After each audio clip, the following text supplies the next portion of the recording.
Assalamualaikum warahmatullahi wabarakatuh. A'udzu billahi minasyaitonir rajim. Bismillahirrahmanirrahim. Alhamdulillahi wa kafa. Wassalatu wassalamu ala sayyidil mustafa wa ala alihi wa sahbihi ahli sidqi wal wafa. Asyhadu an la ilaha illallah wa asyhadu anna Muhammadan abduhu wa rasuluh, amma ba'd. Hadirin hadirat rahimakumullah, pada kesempatan yang mulia ini marilah kita senantiasa memanjatkan puji syukur kehadirat Allah Subhanahu wa ta'ala atas limpahan nikmatnya kita dipertemukan kembali di majelis yang insya Allah barokah dalam keadaan sehat walafiat. Salawat serta salam kita haturkan pada junjungan kita Nabi Agung Muhammad Sallallahu Alaihi Wasallam. Semoga kelak di yaumil qiyamah kita berhak mendapatkan syafaatnya. Amin ya rabbal alamin. Bapak Ibu hadirin hadirat rahimakumullah, tema kita pada kesempatan sore ini adalah menghidupkan semangat Ramadan di bulan-bulan yang lain. Bapak Ibu, para sahabat Nabi adalah manusia yang patut kita contoh di dalam mensikapi urusan ibadah kepada Allah. Mereka ada yang membagi tahun itu hanya menjadi dua, yaitu sesudah Ramadan mereka lalu istirahat dan kemudian menanti Ramadan yang akan datang. Jadi hidupnya itu hanya membahas tentang Ramadan. Kalau Ramadan mereka membahas tentang Ramadan, kalau sesudah Syawal mereka menanti datangnya bulan Ramadan.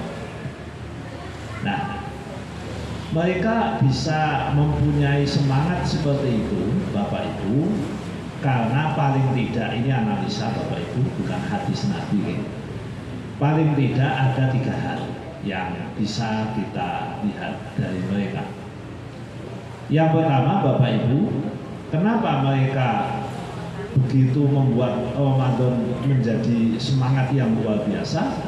Karena satu, mereka tahu apa yang ada di dalam bulan Ramadan. Kalau boleh kita ilustrasikan Bapak Ibu, bagi orang yang bisnis, Ramadan adalah masa di mana bisnis itu mudah, harga menjadi mahal, terus kemudian melakukan hal yang sama, maka yang diperoleh lebih besar, bahkan berkali-kali lipat daripada di bulan selain Ramadan. Itulah yang membuat mereka semangat di bulan Ramadan, sehingga mereka all out. Kita jarang yang mampu mengikuti cara hidup mereka. Bagaimana tidak, mereka di 10 hari terakhir seperti ini, tiap malam, bahkan kalau Rasulullah dan siangnya, mereka senantiasa beribadah di dalam masjid. Mereka tidak keluar untuk bekerja, tidak keluar untuk melaksanakan aktivitas yang lain yang sifatnya duniawi, karena mereka sudah selesai. Artinya duniawi saya selesaikan tanggal 20, tanggal 21 sampai Lebaran mereka betul-betul all-out di dalam beribadah. Karena mereka nyadar ini adalah sesuatu yang luar biasa, yang bisa mereka dapatkan hanya di bulan Ramadan. Ibarat bisnis, mungkin Bapak Ibu kalau saya boleh mencontohkan, seperti hari ini harga komoditas itu mahal. Harga komoditas mahal. Kemarin BBM sempat ada yang dinaikkan, harga komoditas mahal. Kita tahu waktu pandemi harga batu bara itu hanya sekitar ya mungkin 80, 90, maksimal 100 US dollar. Sekarang sudah di atas 300. Maka perusahaan batu bara berusaha sekuat tenaga, mumpung ada kesempatan, beli traktor yang banyak, pekerjakan orang yang banyak karena dijual dengan harga mahal. Nah, kalau urusan duniawi mereka bisa, kita pun mungkin bisa. Tetapi untuk urusan ukhrawi kadang kita tidak bisa. Nah, sehingga bagaimana kita mengambil semangat Ramadan itu di luar bulan Ramadan? Yang pertama yang perlu kita lakukan mengikuti cara sahabat Nabi adalah Ramadannya dibenahi dulu. Ramadannya semangat dulu. Kalau Ramadannya tidak semangat, bagaimana mungkin kita jadikan itu sebagai motivasi? Coba Bapak Ibu, kita lihatlah pada diri kita. Ramadan ini baca Qurannya bagaimana? Ramadan ini sedekahnya bagaimana? Semangat datang ke pengajiannya bagaimana? Dan seterusnya dan seterusnya. Karena ada Bapak Ibu teman-teman kita ini yang bahkan Ramadan pun malas-malasan. Alasannya ngeleh lah. Nek pun ngeten iki alasannya selak bodoh. Wingi alasannya awal apa? Kemudian ini katanya sudah mau mudik dan sebagainya. Itu 1001 alasan dijadikan sebuah alasan untuk mengatakan bahwa saya mungkin tidak bisa melakukan ini dengan sebaik-baiknya. Jadi yang pertama yang perlu kita jadikan momentum justru Ramadannya itu sendiri, apakah Ramadan betul-betul dimanfaatkan dengan baik. Karena Bapak Ibu ada beberapa riwayat ya, riwayat hadis yang menyebutkan bahwa sungguh celaka manusia yang keluar dari bulan Ramadan dalam keadaan tidak diampuni. Tidak diampuni. Padahal kesempatan diampuni di bulan Ramadan itu sangat besar. Saya mungkin boleh ilustrasi begini Bapak Ibu. Kan ini malam-malam ini kan kita kejar Lailatul Qadar. Ya, kalau memungkinkan kan caranya mungkin bisa beragam. Tapi kan paling tidak kita ngejar lah, walaupun dapat dikit. Kalau teori sederhananya sih gini Bapak Ibu.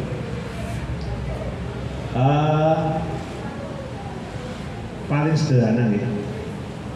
Siapa yang sholat isya berjamaah dan siapa yang sholat subuh berjamaah, maka dia mendapat Lailatul Qadar. Nah, kalau ini kan sederhana Bapak Ibu bagi kita. Jadi kalau kita malam 21, 23, 25, 27, 29 minimal sedikit-sedikitnya sholat isya jamaah, subuh jamaah, maka berarti panjenengan sudah mendapatkan Lailatul Qadar. Itu yang paling sederhana, yang paling enak untuk kita semua.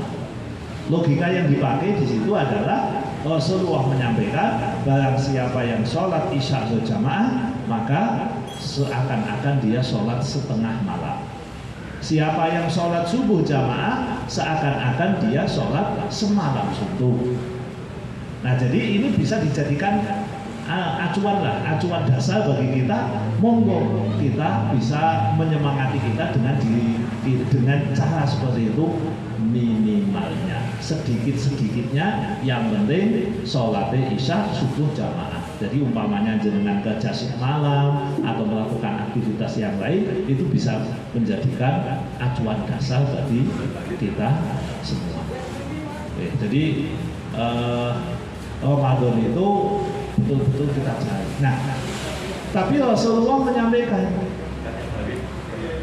bukan orang yang rugi, orang yang tidak dapat Lailatul Qadar, tidak celaka tidak dapat Lailatul Qadar, tapi celaka kalau sampai tidak diampuni. Ada apa ini? Apa beda antara Lailatul Qadar dengan diampuni? Beda Bapak Ibu. Lailatul Qadar itu bicara bonus. Jadi umpamanya begini, umpamanya panjenengan Tadi saya contohkan melakukan aktivitas tertentu tapi diberikan bonus mendapatkan bayaran lebih banyak. Itu Lailatul Qadar.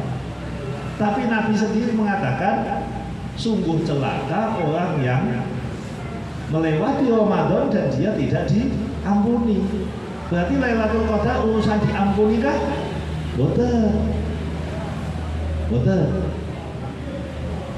Nah, urusan diampuni itu adalah soma dan koma. Man soma Ramadhana imanan wa ihtisaban ghufira lahu ma taqaddama min dambi. Sing sapa wonge poso ning wulan Ramadan kanthi iman dan ikhlas, maka diampuni dosanya. Kemudian yang kedua, man qama Ramadhana imanan wa ihtisaban ghufira lahu ma taqaddama min dambi.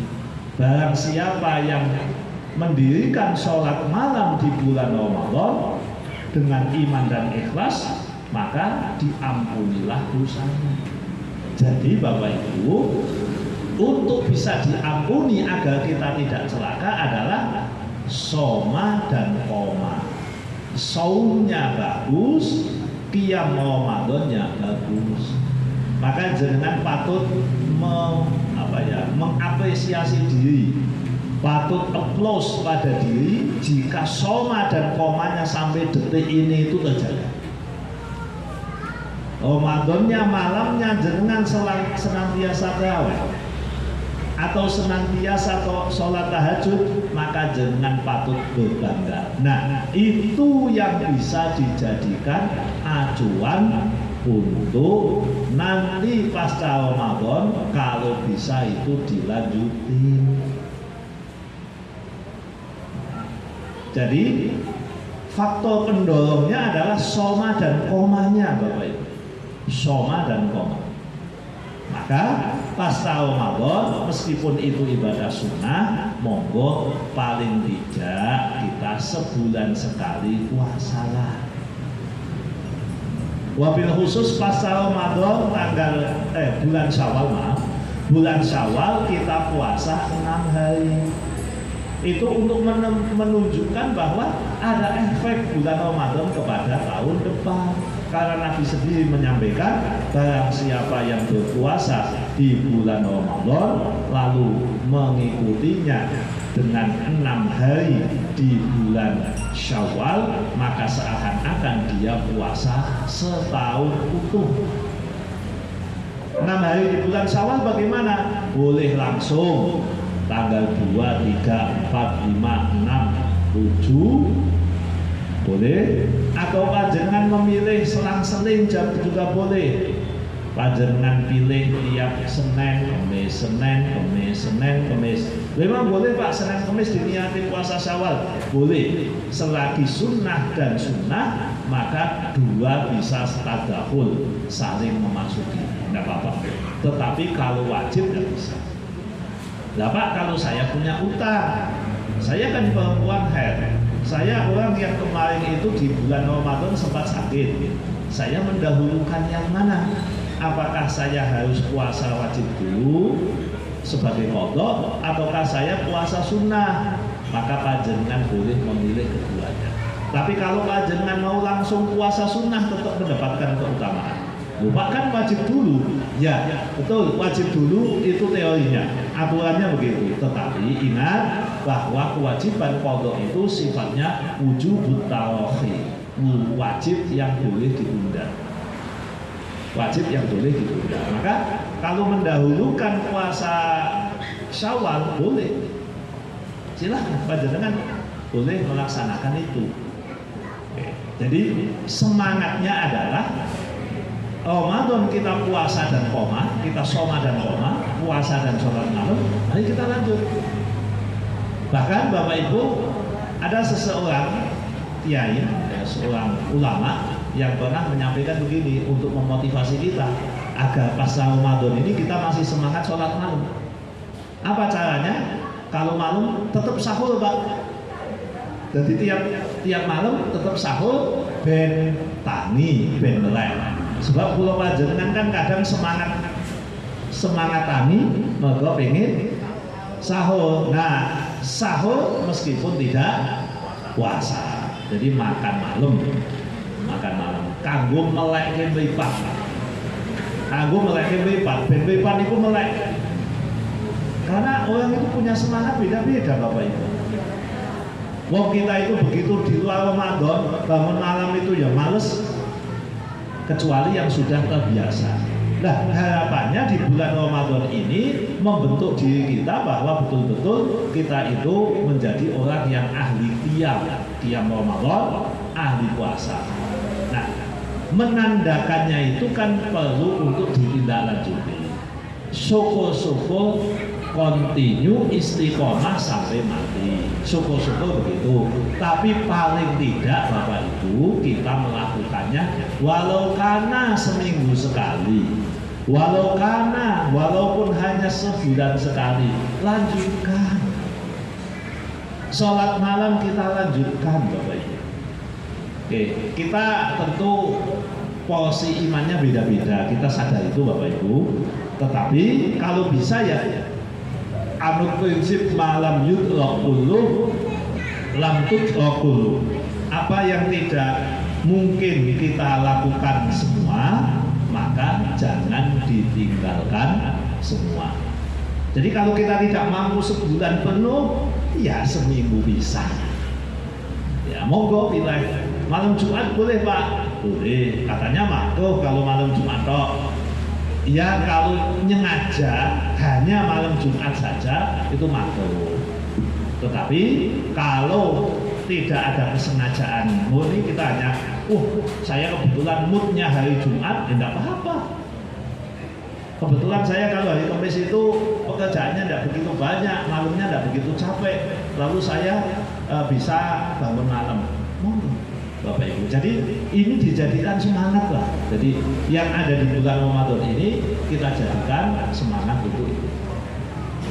Terus yang ketiga Bapak Ibu, apa yang bisa kita jadikan pemicu motivasi bagi kita agar Ramadan ini bisa kita lanjutkan pada kesempatan yang akan datang. Dan salah satunya ngaji Bapak Ibu. Bapak Ibu, kita itu sebisa mungkin ya, tiru dawuh Imam Ghazali, sebisa mungkin seminggu dengan datanglah ke majelis taklim minimal 2 kali. Seminggu 2 kali. Ya, kalau Imam Ghazali itu nyebutnya adalah barang siapa yang 3 hari dia tidak mendapatkan cahaya ilmu, tidak mendatangi majelis taklim, karena majelis taklim itu adalah cahaya ilmu dan juga cahaya hati yang diberikan oleh Allah, maka hatinya akan cepat menjadi keras. Maka kenapa saya sampaikan seminggu 2 kali, yaitu saya menganjurkan pada panjenengan seminggu datanglah ke majelis taklim 2 kali dimanapun. Lupa belum kan yang masjid kan setengah bulan pisan, ya jadi cari yang lain, ngaji kan banyak. Kalau pengen lebih dari 2 kali banyak Bapak Ibu. Wong saya tiap hari juga ngaji. Kalau saya tiap hari alhamdulillah ngaji. Ya subuh ya alhamdulillah pun mulai hari Senin sampai Ahad, mau puasa mau tidak puasa ya sama saja. Terus kemudian malam ya alhamdulillah sama saja. Mungkin hanya malam Ahad yang libur, sengaja memang saya libur untuk waktu bersama keluarga. Jadi Bapak Ibu bisalah kita lakukan. Jadi nek saged panjenengan Ramadan ini kan kadang kita lebih punya semangat untuk ngaji. Nah monggo nanti pasca Ramadan kalau bisa jenengan usahakan seminggu 2 kali. Usahakan seminggu 2 kali, tapi dileti nek memang pilih seminggu 2 kali ya umpamanya Senin dan Kamis atau Rabu dan Jumat, monggo lah panjenengan bisa lakukan seperti itu. Semangat, bismillah. Kenapa Bapak Ibu? Karena kita itu orang awam. Kalau seperti saya yang orang awam, saya mikirnya gini, saya bisa istiqomah dalam hal apa toh? Tahajud isih bluntang-bluntang. Meh sedekah dite dhewe sak piye sih? Lalu apa yang bisa kita lakukan? Kita cari ibadah-ibadah yang bisa kita lakukan dengan lebih enteng. Karena ngaji itu kenapa lebih enteng Bapak Ibu? Kancane akeh. Kancane akeh. Terus kemudian ngaji itu kan tidak monoton. Kalau kita sholat malam itu kan monoton. Ya begitu terus dan kita sendirian terus. Ya meskipun sekali lagi bagi orang yang punya kemampuan yang dahsyat mungkin luar biasa bisa istiqomah di dalam tahajud, di dalam sholat malam dan seterusnya. Tapi ini kan saya memberikan opsi yang enteng. Nek seminggu 2 kali kan mulai pakai abot dulu maksudnya. Seminggu 2 kali insya Allah tidak begitu berat. Dan Bapak Ibu ingat, termasuk dari bagian Allah memuliakan manusia adalah dengan adanya ilmu. Yarfa'illahu alladziina aamanu minkum walladziina utul ilma darajat. Allah pasti mengangkat orang yang punya ilmu dan orang yang beriman dan punya ilmu beberapa derajat dibandingkan dengan yang lain. Bagaimana kita bisa dapat ilmu? Apakah lewat YouTube? Apakah lewat membaca? Bisa. Itu bisa. Tetapi Anda hanya mendapat knowledge, mendapat pengetahuan. Untuk mendapatkan ilmu yang insya Allah akan menjadi nur cahaya bagi kita, maka kita mestinya datang ke majelis-majelis taklim, majelis-majelis ilmu. Kemanapun monggo, yang penting itu adalah satu majelis yang bisa kita diri karena kita percaya betul terhadap dawuh Nabi.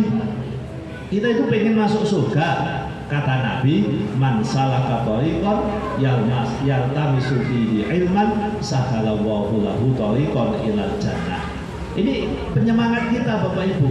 Barang siapa yang berjalan menuju satu tempat di mana di situ dibahas tentang ilmunya Allah, maka dia sedang berjalan membabat alas menuju surga. Apa kita tidak pengen berjalan menuju surga? Jadi luar biasa. Jadi 2 kali itu sudah cukupanlah bagi kita. Sudah cukupan. Rasulullah juga menyampaikan barang siapa yang hadir di majelis ilmu, setiap langkahnya dihitung sebagai sebuah kebaikan. Bahkan yang dahsyat ini yang kita jarang mendapat. Kita itu kan sering minta doa Bapak Ibu. Pak Ustadz, Pak siapa doakan saya. Jangan mau didoakan malaikat. Kalau mau Bapak Ibu, dengan datang ke majelis ilmu yang mendoakan malaikat ribuan bahkan jutaan, bukan hanya malaikat tetapi semua makhluk yang ada di muka bumi ini mendoakan. Doa bersama yang paling dahsyat adalah adanya majelis ilmu. Masa kula panjenengan tidak mau? Nah jadi kalau ingin mendapatkan doa, Pak kalau saya tidak datang, mohon maaf tidak bisa. Karena Nabi menyampaikan itu hanya orang yang berjalan menuju majelis ilmu. Jadi walaupun ada siaran langsung bisa diambil manfaatnya, tetapi tentu tidak mendapatkan berkah doa yang dipanjatkan oleh para malaikat. Bahkan ikan yang ada di lautan yang luas itu semuanya mendoakan. Mosok ngene jenengan isih belum pingin kok kebanget teman-teman kan ngoten kira-kira. Jadi monggo nanti habis Ramadan panjenengan tetap semangat di dalam beribadah, puasanya lanjutin, kemudian qiyam Ramadan lanjutin. Nah, ngajinya tetap dilanjutkan. Ngaji kan boleh dengan saya, boleh tidak dengan saya, bebas. Jenenge ngaji ki sak nggon-nggon ana, sing penting sing dibahas ilmu, mboten bahas politik, mboten bahas ngelek-elek wong. Itu sing penting niku. Jadi ngaji itu siapapun tidak apa-apa. Jadi yang penting tidak namang saja, tidak mengadu domba, tidak menjelek-jelekan orang, Kita hanya mencari kebaikan, kita hanya membahas ilmu. Kalau itu yang dilakukan, siapapun monggo datangi saja, tidak masalah. Untuk diketik dulu, Pak Pun. Ini Bapak Ibu yang saya hormati, saya kira itu yang bisa saya sampaikan. Semoga bermanfaat. Kurang lebihnya mohon maaf. Karena ini mau ada santunan, tidak ada tanya jawab. Nah ini langsung doa Bapak Ibu.